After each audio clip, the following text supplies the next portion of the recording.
California Attorney General Rob Bonta is leading the state's effort and joins us now. Attorney General, thank you for being here. Just last month, the Justice Department said this deal is not likely to harm competition, not likely to harm consumers. I'm pretty sure you disagree with that. Vehemently. And unfortunately, this is who the U.S. Department of Justice is right now in terms of its antitrust enforcement, or rather lack thereof. The career attorneys want to do fair and firm antitrust enforcement, but the White House is overriding them time and time again, picking winners and losers, not just failing to do its job to protect a fair and free economy instead of a rigged economy, but picking winners and losers and making things worse and allowing corruption to seep in.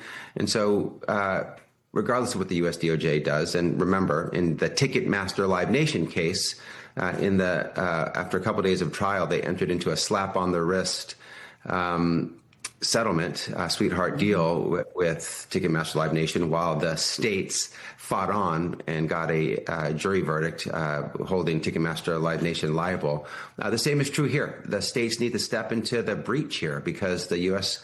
Department of Justice and the FTC, traditional antitrust enforcers, are missing in action. And the people of this nation need the economy to be protected, the rules of the road to be enforced, and affordability to be something that's accessible to them. And this proposed merger, $110 billion merger, the largest merger in the history of Hollywood, if it were to go through, will raise prices for moviegoers, for those who watch basic cable at home through satellite or cable television.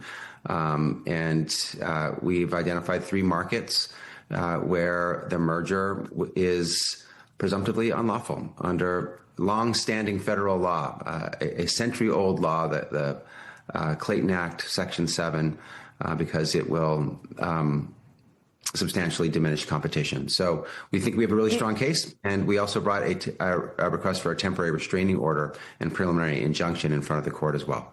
Do you really think you can block this thing from happening, or practically speaking, are you just trying to delay it until after the midterms when Democrats potentially could have more power? We 1,000% think we can block this merger, and that the clean and clear complaint that we submitted yesterday, just shy of 40 pages, makes an overwhelming case for why this proposed merger is unlawful and violates existing federal law. So this is a straight up antitrust enforcement action. It doesn't have any gamesmanship around timing or delay or waiting for something that may or may not come in the future. It's just a lawsuit that calls out, based on facts in the law, the unlawfulness under antitrust law of this proposed merger. And we think we got a dead bang winner here. No surprise, Paramount has weighed in. They say delaying this merger is only going to harm entertainment workers. Are you concerned that Paramount will pick up stakes and take that whole company and move it out of California? That would certainly hurt jobs there. You know, Paramount's statement is exactly what you'd expect. It's, up is down, black is white. The deal that will hurt workers, they claim, will help workers. The deal that substantially diminishes competition, they say, enhances competition. I mean, there is no doubt that corporate consolidation in an already consolidated marketplace will raise prices. It'll lower quality. It will decrease choice and decrease competition. So, we heard from the first time on the eve of the filing of our lawsuits, I think it was on Sunday afternoon and evening, Paramount starting to claim that they might leave California. And we received it, I think, as what it was, a last-ditch, desperate effort to try to blackmail the enforcers, the watchdogs on the block, the AGs across the country, from doing our jobs.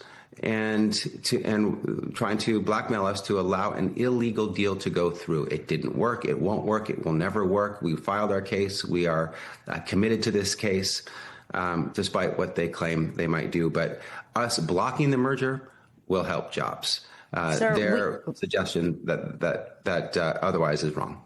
Sorry, just one more topic before we go. We talked about ticket prices for the movies. We talked about jobs. Let's talk about the freedom of the press. and how important that is. It's no surprise the Ellison family, both David Ellison and Larry Ellison, are very close to this White House, very close to President Trump personally. This deal, you have pointed out, it would mean one company would have control over two major news networks, both CBS and CNN. What do you see as the potential impact on the public on that front?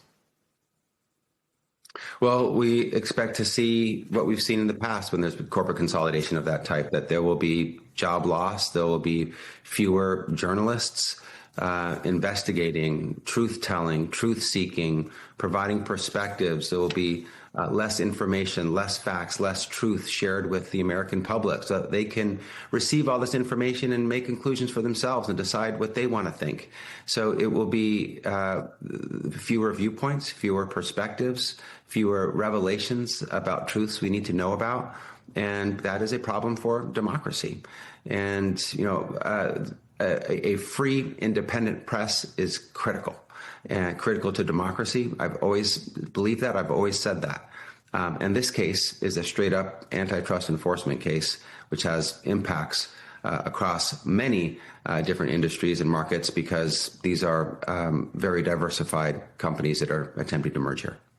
Rob, thank you so much for joining me this morning. I appreciate your time.